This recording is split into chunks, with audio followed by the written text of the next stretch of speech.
Once upon a time, there was a girl who lived to a beat and a rhythm that was all her own. Her name was Hazel. Hazel was born in 1920 on a Caribbean island called Trinidad. On the streets of her town, music was everywhere. Hymns streamed out of cathedrals and her neighbors danced to calypsos. Music filled Hazel's home, too. Her mother was a piano teacher, and her grandmother would sing and sing. One day, when Hazel's grandmother Margaret napped, a young Hazel tottered over to the family piano. She climbed up onto the bench, placed her hands on the keys, and started to play the exact same hymn her grandmother had been singing before she fell asleep. Hazel had never played piano before. She watched her mother's students and had screamed when they hit the wrong notes, but no one knew that the music was building up inside her. No one knew that her fingers had been itching to play. But that day, the music took over. And now that Hazel had started making her own music, she never wanted to stop.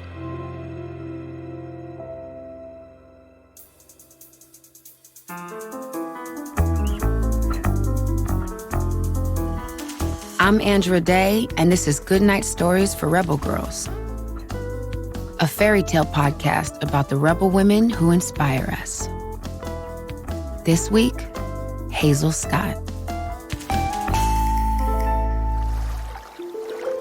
On her 4th birthday, hand in hand with her mother Alma, Hazel boarded a ship bound for the United States. Her tummy was filled with butterflies as she wondered what awaited them in their new country.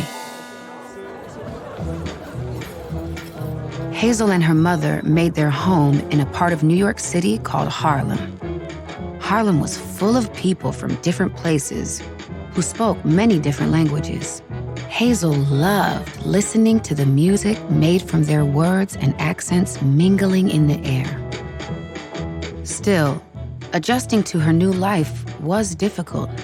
Many people lived in their house, and Hazel's mother struggled to make ends meet. She worked as a maid and then tried running a tailoring shop. She even opened a Chinese restaurant. But through all of this, playing piano was Hazel's anchor. She played for hours every day and learned to read music and play beautiful classical music too. As Hazel got better and better, her mother saw how gifted she was. Soon, she realized Hazel would need a new teacher.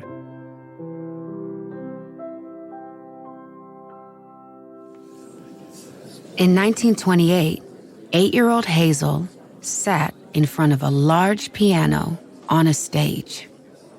She took a deep breath in and began to play.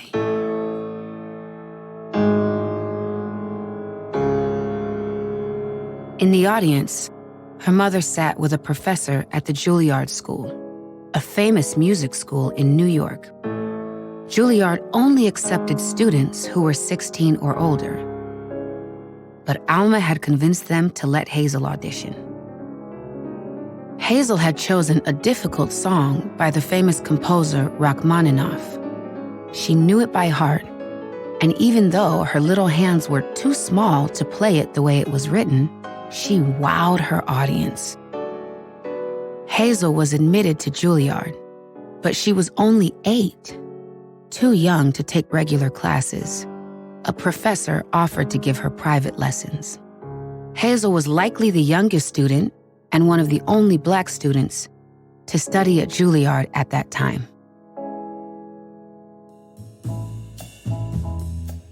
While Hazel studied classical music at Juilliard, her mother brought jazz into their lives. Alma had returned to music in a big way after a few failed business attempts. She rented a tenor saxophone and eventually landed a spot in a jazz band. Now, Hazel was surrounded by the swing and sway of jazz. And when Alma decided to make her own all-women band, Hazel asked if she could join. Her mother hesitated. Hazel was only 14. And Alma really wanted Hazel to become a classical pianist. But as usual, Hazel was undeterred. "If you don't let me play in the orchestra, I'll become a juvenile delinquent," she threatened. With an argument like that, what else could her mother say but yes? And so, Hazel began to perform in clubs around New York with her mother. And it so happened that one cold winter's night in 1939, a room full of New York's poets, artists, musicians, and music lovers gathered in a cozy nightclub called Cafe Society. Cafe Society wasn't just any club. It was one of the few in the city and the country that wasn't segregated. Everyone was treated as equals, no matter their race. That night, the blues singer Ida Cox was supposed to perform, but she'd come down sick. So the owner hired Hazel to fill in for her.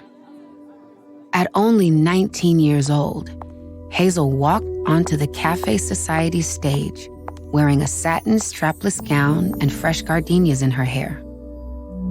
She glided to the piano and placed her hands on the black and white keys. The crowd waited. They had come expecting to hear a blues singer. But Hazel played the classics.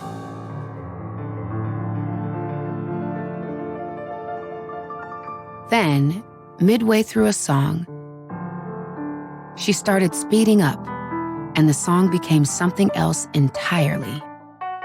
People smiled. Then their toes started tapping. Finally, they cheered. Hazel was a hit.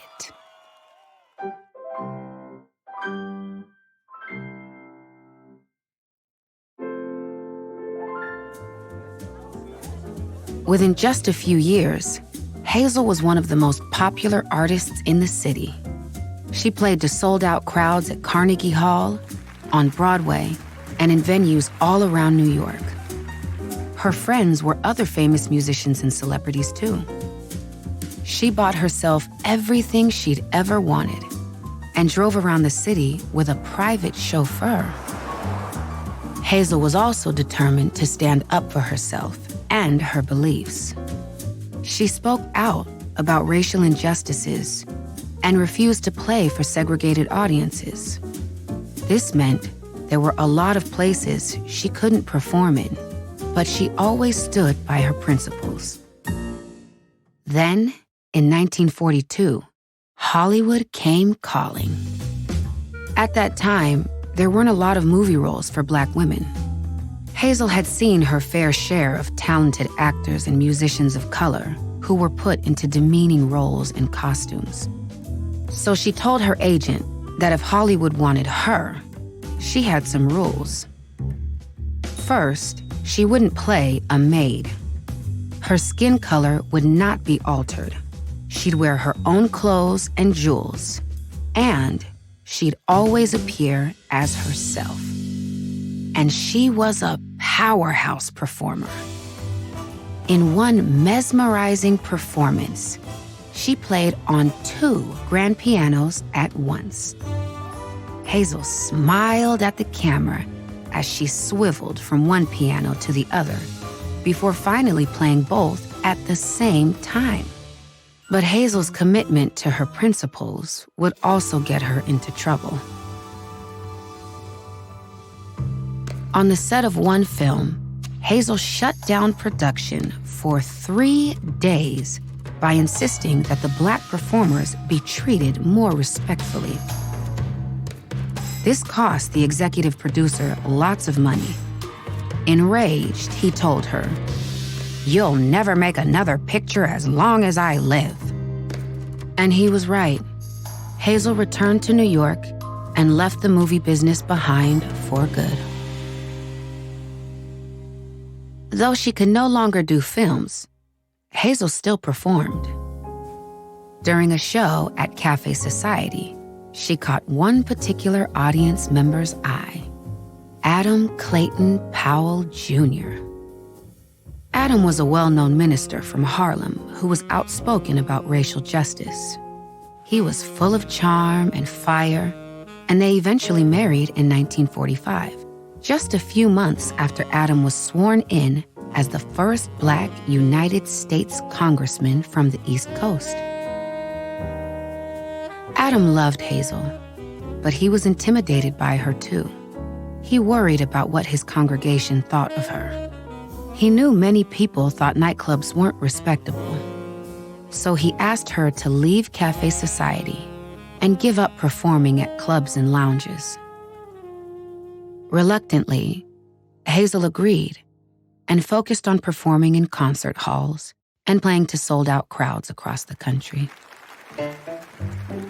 Being on the road was hard, though, and by this time, Hazel's beloved mother had passed, and she had a young child. Hazel knew her mother would want her to keep on playing, and so she did. In 1950, Hazel was given the opportunity to bring her incredible ability to perform to a television audience. She became the first Black person to have her own self-titled TV show. 3 nights a week, she played classical music and jazz for an eager TV audience. But her TV career, like her film career, would be short-lived. In the 1950s, a scary thing was happening. Many creative people and activists were accused of being anti-American. A group of lawmakers were saying these people were possible communist sympathizers. And even though it wasn't illegal to be a communist, the accusations ruined many people's lives and careers. Hazel's name had shown up on one of those lists. She was outraged by the accusation, and even more outraged that people who fought for equal rights were often the target of the committee's investigations. She actually asked to talk to the committee, something most people tried to avoid, and even submitted a 50-page statement and answered all of their questions. Hazel knew she had done the right thing by speaking up. But within a week, her television show was canceled. Her concert bookings dried up, and soon she was struggling to keep her career afloat. Hazel took jobs overseas and eventually moved to France. She and Adam spent less time together, so they decided it was best to end their marriage. Hazel brought her son to Paris with her, but it was difficult raising him on her own. She missed her mother. She missed the life she once had. But while she was very sad, she eventually went back to performing at nightclubs. But the scene had changed. People wanted different kinds of music now. They wanted rock and roll. Hazel couldn't make ends meet. After a decade away, she moved home to New York City.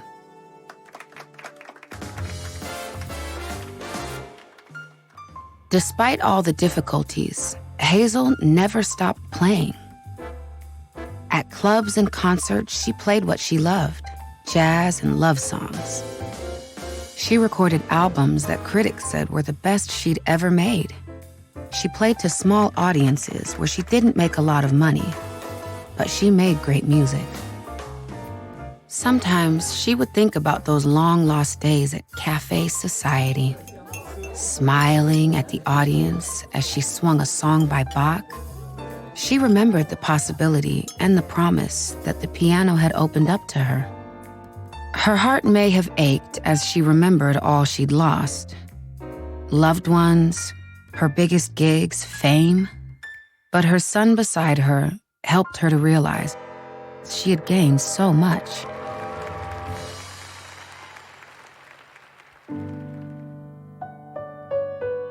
In 1981, Hazel passed away. At her funeral, her friend, the trumpeter Dizzy Gillespie, played one of her favorite songs. As the tune filled the room, so did Hazel's legacy. Throughout her struggles, she'd kept playing, and she'd kept speaking out. And she never let anything get in the way of her beats and her rhythms.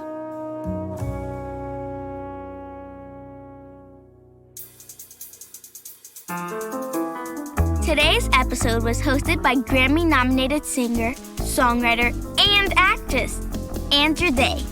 This podcast is based on the book series Goodnight Stories for Rebel Girls and is a production of Rebel Girls and Boom Integrated, a division of John Marshall Media. Our executive producers are Jess Wolfe and Katie Sprenger.